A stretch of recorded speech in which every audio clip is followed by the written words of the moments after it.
Hello, नमस्कार साथियों। कैसे आप सब? उम्मीद करते हैं मस्त होंगे, स्वस्थ होंगे। तो एक सूचना थी आप सबके लिए, चूँकि आप उत्तर प्रदेश के रहने वाले हैं। अभी आपने देखा होगा, कल हमारे उत्तर प्रदेश कैबिनेट सरकार के सापेक्ष में एक मीटिंग हुई, जिसमें कुछ एक महत्वपूर्ण वस्तुओं के ऊपर और साथ ही साथ कुछ एक महत्वपूर्ण निर्णयों के ऊपर क्या किया गया था, कह सकते हो अपनी संस्तुति दी गई।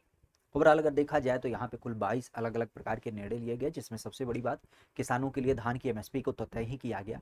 इसके अलावा अगर देखा जाए तो अलग अलग प्रकार की जो सीमा नियमावली है उसमें भी परिवर्तन किया गया। जैसे अभी हमने चर्चा किया था कि हमारे यहाँ पे जो नगर निगम की भर्ती है उसके लिए सेवा नियमावली में परिवर्तन किया गया। इवन अगर देखा जाए तो एक जो सबसे बड़ा परिवर्तन रहा वो रहा हमारे यहाँ पे मृतक आश्रितों को नौकरी को लेकर के। अक्सर आपने सुना भी होगा कि हमारे यहाँ पे सोसाइटी में बहुत सारे लोग ऐसे होते हैं जो मृतक आश्रित से संबंधित होते हैं, जिनको अनुकंपा के आधार पे नौकरी दी जाती है। लेकिन कई बार कुछ ऐसे प्रावधान होते हैं जो ऐसी बाधा, ऐसे रेफरेंस को तय कर देते हैं, जिस नाते हमने देखा है कि उसमें क्या होती है, विलंबता होती चली जाती है। हम दूसरे का केस नहीं कहेंगे, एक हमारे यहाँ पे खुद का केस था जिसमें हमने देखा था कि ये सरकारी तंत्र की इतनी लचर व्यवस्था होती है कि उसमें तात्कालिक निर्णय नहीं हो पाता है।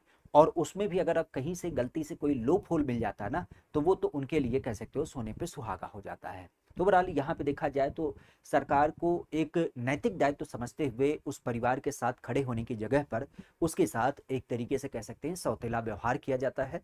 लेकिन अब ऐसी चीजें हमें नहीं देखने मिलेंगी, क्योंकि नए नए परिवर्तन, नए नए रेगुलेशन हमारे यहाँ पे क्या होते हैं, आए दिन आते रहते हैं। इसी विषय की जब बात की जाए तो इसी विषय में खास करके जो मृतक आश्रित या फिर जो अनुकंपा आधारित नौकरी पाते हैं उनको लेकर के एक नियमावली में बहुत बड़ा परिवर्तन किया गया है। थोड़ा सा समझते हैं कि आखिर इसमें क्या किया गया है। तो जो लोगों को मृतक आश्रित आधारित नौकरी प्राप्त होती है उसको लेकर के क्या किया गया, कह सकते हो कि समूह घ के जो कर्मी होते हैं, ऐसी अवस्था में मृतक आश्रितों के संदर्भ में अब उसी श्रेणी में क्या की जाएगी, नौकरी दी जाएगी। पूरा हम न्यूज समझते हैं कि आखिर बात क्या कही गई। कैबिनेट के द्वारा उत्तर प्रदेश में यह कहा गया कि अगर किसी व्यक्ति की नौकरी में अर्थात सेवा काल में क्या हो जाती है, मृत्यु हो जाती है, तो ऐसी अवस्था में आप भी जानते हैं कि उनके परिवार में चाहे उनका पुत्र हो या फिर उनकी पुत्री हो, तो उनको क्या किया जाता है, नौकरी दी जाती है। और इस तरीके से आश्रितों की भर्ती नियमावली 2025 यहाँ पे क्या किया गया, यहाँ पे मंजूरी भी दी गई। खास अगर देखा जाए तो इसमें आप भी जानते हैं, चूंकि हमारे यहाँ पे जो वर्ग होते हैं, समूह का, समूह खा, समूह गा, समूह घा। तो समूह घा की जब बात की जाए तो ऐसे जो कर्मचारी होते हैं, ओवरऑल जिनको हम चपरासी या पियून कह सकते हैं, तो ऐसे वर्ग के अपराधियों जो कर्मचारी होते हैं, ऐसे कर्मचारियों को अगर मान लेते हैं कि उनकी नौकरी के दरमियान मृत्यु हो जाती है, तो ऐसी अवस्था में उनके जो आश्रित होते हैं, मतलब जो उनके बच्चे होते हैं, उनको उसी श्रेणी में क्या की जाती है, नौकरी दी जाती है। अभी तक क्या होता था, अभी तक योग्यता के आधार पे इससे ऊंची श्रेणी में भी नौकरी दे दी जाती थी। होता क्या था, आपने देखा भी होगा, जैसे मान लेते हैं किसी एक परिवार में जो नौकरी करने वाले व्यक्ति थे वो टीचर थे, संयोग से उनकी कार्यकाल में डेथ हो गई। तो ऐसी अवस्था में उनके परिवार में जो आश्रित लोग थे, मतलब पत्नी हो गई, बच्चा हो गया, तो उसकी पढ़ाई के आधार पे उसको नौकरी मिलता था। जैसे मान लेते पत्नी ने कक्षा 8वीं परीक्षा पास की है, तो इस अवस्था में उसे केवल चपरासी तक की नौकरी मिलती थी। हाँ, ये अवसर होता था कि अगर आपकी योग्यता नहीं है तो आप समय लेकर के बीएड वगैरह कर लीजिए, तब फिर आपको क्या किया जाएगा, उस लेवल की नौकरी मिलेगी। इवन ये भी रहता था कि मान लेते परिवार में कोई एक ऐसा व्यक्ति है, ये संयोग से किसी लोअर पोस्ट पे थे और बच्चे की पढ़ाई लिखी बहुत बेहतर है, तो ऐसी अवस्था में ये दूसरे पोस्ट के लिए भी अप्लाई कर सकता था। यही सबसे बड़ा बदलाव किया गया कि अब कोई व्यक्ति अगर मान लेते हैं निचली पोस्ट से है, कोई प्राथमिक पोस्ट से है, तो ऐसी अवस्था में वो उच्चतर पोस्ट पर नहीं जाएगा, उसी कैटेगरी में ही क्या किया जाएगा, उसको समाहित किया जाएगा। हाँ, वो अलग बात है कि जब डिविजनल एग्जाम वगैरह कराए जाते हैं आपके डिपार्टमेंट संबंधित, तो उस अवस्था में वो एग्जाम वगैरह में पार्टिसिपेट करेगा। ये मुख्य बात इसमें कही गई कि तो इस तरीके से आप कह सकते हो कि इसमें कैबिनेट की बैठक हुई और इसमें यह प्रस्ताव मंजूर दिया गया कि अगर कोई व्यक्ति सरकारी सेवा में रहता है और सरकारी सेवा में उसकी डेथ हो जाती है, तो उसको लेकर के 14वां संशोधन ये 2025 की मंजूरी दी गई। इसके अंतर्गत ये नियम 5 कहता है कि इसमें यह प्रावधान कर दिया गया है कि अगर कोई व्यक्ति मृतक सरकारी सेवक है, जिसके संदर्भ में, जिस समूह में उसकी मृत्यु हुई है, जिस समूह में, जिस ग्रुप में वो कार्यरत था, तो ऐसी अवस्था में उस आश्रित को क्या किया जाएगा, उसी समूह में ही शामिल किया जाएगा, ना कि उससे ऊंचे किसी वर्ग में। ठीक है। इसके अलावा मृत सरकारी कर्मचारी की जब बात की जाए तो उसको केवल क्या किया जाएगा, समूह ग और समूह घा के ही पदों पर नियुक्ति दी जाएगी। अर्थात आप कह सकते हो कि यहाँ पे ये भी बात कही गई कि अगर कोई सरकारी व्यक्ति है, जिसकी डेथ हो जाती है तो उसके परिवार के सदस्यों को केवल समूह ग और समूह घ में ही नियुक्ति मिलेगी। मतलब आप कह सकते हो कि अगर कोई कार्यरत आईएएस अधिकारी है और उसके परिवार का कोई बच्चा डेथ हो जाए, मतलब हम समूह का की बात करें, तो ऐसी अवस्था में ये नहीं होगा कि उसके बच्चे को आईएएस बना दिया जाए। समझ रहे हैं बात? कोई सचिव लेवल का अधिकारी है, उसकी डेथ हो जा रही है, तो उसके परिवार के सदस्य को सचिव नहीं बनाया जाएगा, यह स्पष्ट कहा जा रहा है। जो कंपटीशन से आधारित आपके एग्जाम होते हैं, उस लेवल के वहां पे पहुंचने के लिए आपको उस एक हायरार्की को तय करना पड़ेगा। हाँ, डायरेक्ट अगर देखा जाए तो सीधी भर्ती के माध्यम से मृतक आश्रित वाले में खास करके समूह ग और समूह घ के पदों पर जो भर्ती होगी वही यहाँ पे आपको देख मिलेगी। तो इस तरीके से अगर देखा जाए तो जैसा कि इन्होंने कहा भी कि अगर कोई लोक सेवा आयोग की परिधि में आता है तो ऐसी अवस्था में क्या किया जाएगा, ऐसे पदों में आने वाले या फिर उत्तर प्रदेश अधीनस्थ सेवा चयन आयोग से होने वाली भर्ती पदों को आश्रितों को अनुकंपा के आधार पर नौकरी नहीं दी जाएगी। तो यहाँ पे ये बात भी कही गई कि अगर कोई व्यक्ति हायरार्की में समूह का और समूह खास से सम्मिलित है, जो लोक सेवा आयोग या फिर यूपी ट्रिपल एससी आयोग जैसे लोअर पीसीएस, अपर पीसीएस, ठीक है, इन सब की अगर बात की जाए तो ऐसे पोस्ट पे डायरेक्ट आपको यहाँ पे प्रोन्नति नहीं मिलेगी, अनुकंपा के आधार पे नौकरी नहीं मिलेगी। अगर मान लेते हैं आपके फैमिली में मतलब आपके माता पिता कोई इस पद पर कार्यरत भी थे, आपको तभी जाना पड़ेगा उस पद पे जब आप उस कंपटीशन को क्या करेंगे, बीट करेंगे। हाँ, यहाँ पे अनुकंपा के आधार पे नौकरी आपको उसी लेवल के मिलेगी। पहली बात तो जिस एक वर्ग में आप समय थे, आप इसका टैग ना लेके चले जाइए कि हमारे पिताजी उस लेवल पे थे तो हमें भी उसी की नौकरी चाहिए, क्योंकि आपने पूर्व में कहा है। यहाँ पे ये बात भी इन्होंने स्पष्ट कर दी कि हम केवल समूह घ की बात कर रहे हैं, तो समूह ग में डायरेक्ट भर्ती उसी लेवल पे करी जाएगी।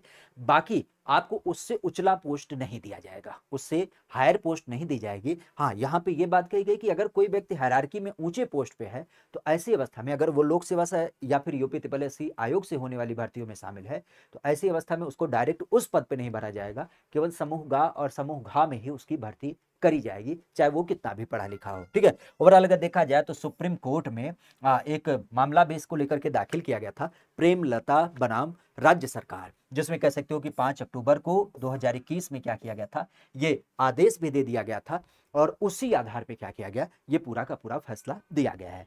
तो अगर हम यहाँ पे बात करें तो सीधे शब्दों में जो आज का एक आधार रखा गया कि ये जो मृतक आश्रित या फिर अनुकंपा आधारित नौकरी पाने वाले लोग होते हैं उनको लेकर के अब ये बात स्पष्ट कर दी गई है कि अगर आपके पिताजी जिस एक वर्ग में नौकरी करते थे, जिस एक कैटेगरी में, मतलब समूह का, समूह खा, समूह गा, समूह घा, तो ऐसी अवस्था में आपको उसी लेवल की क्या की जाएगी, उसी कैटेगरी की नौकरी दी जाएगी।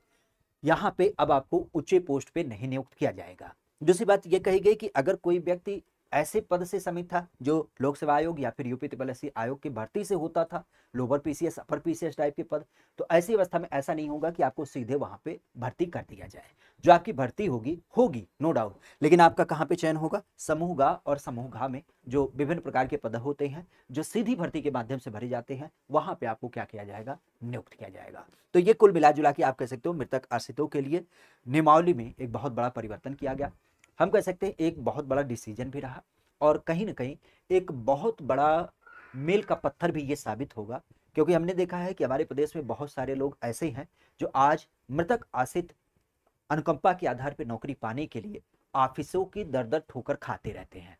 क्योंकि स्पष्ट अगर बातों की बात की जाए तो ये नियमावली स्पष्ट ना होने की वजह से कई बार उनके, चाहे वो सरकारी कागजातों की बात करें, चाहे वो डिग्री डिप्लोमा की बात करें या फिर उनके पदावधि की बात की जाए, तो ऐसे नाना प्रकार के पेच क्या होते थे उसमें फंसते रहते थे। और इस कारण से हमने देखा था एक परिवार जो पूरी तरीके से बिखर चुका है, जिसके वो आर्थिक तंगी का सामना करना पड़ा है, वो आए दिन कोर्ट कचहरी ऑफिसों के चक्कर लगाता रहता था। और अब इस नियमावली के स्पष्ट हो जाने से हमें लगता है कि ये जो विलंब होता था वह अब क्या हो जाएगा, कम समय में पूरा हो जाएगा। अर्थात व्यक्ति को नौकरी जो अनुकंपा के आधार पर दी जाती थी वो कम समय काल में दी जा सकेगी उसकी जरूरत के आधार पे। ठीक है, तो ये कुछ एक मुख्य बातें यहाँ पे क्या की गई थी, चतुर्थ श्रेणी कर्मचारियों को लेकर के या फिर अनुकंपा आधारित नौकरी को लेकर के कही गई थी। ध्यान रखिएगा, यूपी जीके अगर आप पढ़ना चाहते हैं बेहतर तरीके से तो GK GS by Amit Pandey application है जिसपे आपको सिद्धार्थ बैच मिल जाता है और आप वहां पे यूपी से समेत किसी भी एग्जाम की तैयारी कर सकते हैं। एक बच्चा कह रहा है कि मैं यूपी एसआरटीसी में अभी लगा, मृतक आश्रित से 4 महीने हुए हैं, 2019 में पापा एक्सपायर हुए थे, ज्वाइनिंग। हाँ, वही हम आपकी बात कर रहे थे। हमने यही कहा ना कि अब जैसे आप बता रहे कि 2000 पापा 19 में एक्सपायर हुए, अब जाके आपके 25 में नौकरी मिली है। ये रोडवेज वाला मसला बहुत उठा था, ठीक है। हम बता तो रहे हैं कि मतलब ऐसी चीजें हमें बहुत देखने मिलती, बहुत कॉमन हो जाती है।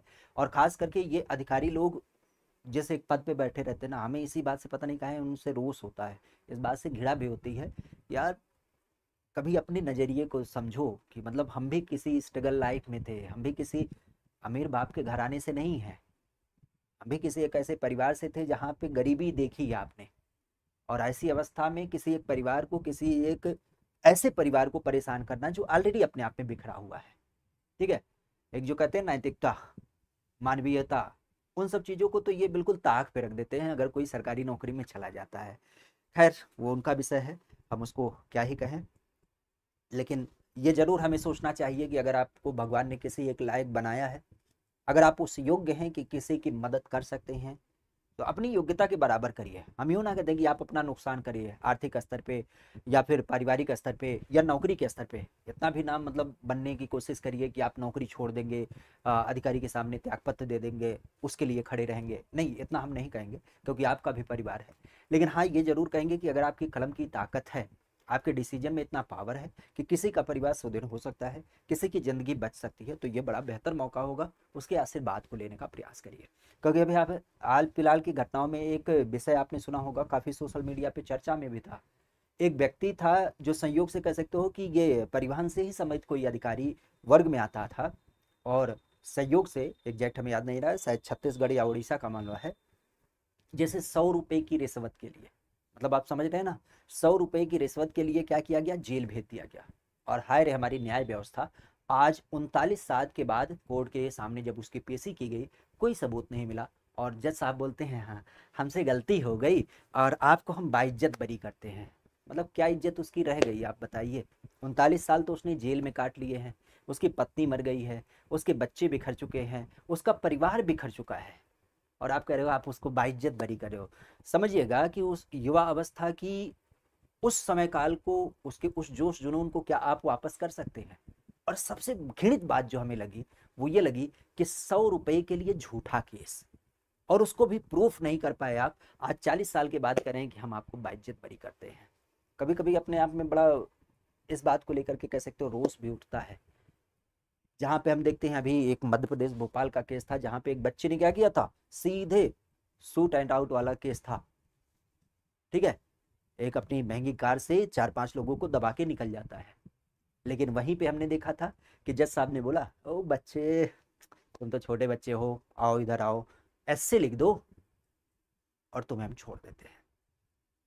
एक तरफ की वो व्यवस्था और एक तरफ की ये व्यवस्था। अभी पिछले दिनों ही आपने देखा था, एक जज साहब थे जिनके घर पे नोटों की गड्डी बरामद हुई थी, जले हुई कंडीशन में। स्पष्ट दिख रही हैं सारी चीजें, लेकिन न्याय व्यवस्था ने क्या किया, वो काली पट्टी जो पहले लगाई रखी थी वो अभी भी लगा रखी है। जज साहब ने बोला तमाकू मचलते हुए, हाँ पैसा मिला था वो हमारा थोड़ी ना है, क्यों घर में पैसा मिल जाए उसी का थोड़ी ना होता है। तो ऐसे तो भाई किसी घर में अगर कट्टा, तलवार, बंदूक, ये सारी चीजें मिल जाती हैं तो कौन सी स्पष्टता है कि ये उसी की है। लेकिन आप तो उसी के आधार पे क्या करते हैं, उसे जेल में डाल देते हैं। और जेल में डाल दे तो अच्छी बात है, सजा भी सुना देते हैं, जबकि वो स्पष्ट रूप से कह रहा है कि हमारा नहीं है। लेकिन आप फिर भी मान लेते हैं कि नहीं, आपके घर में पाया गया, इसका मतलब आप ही का है।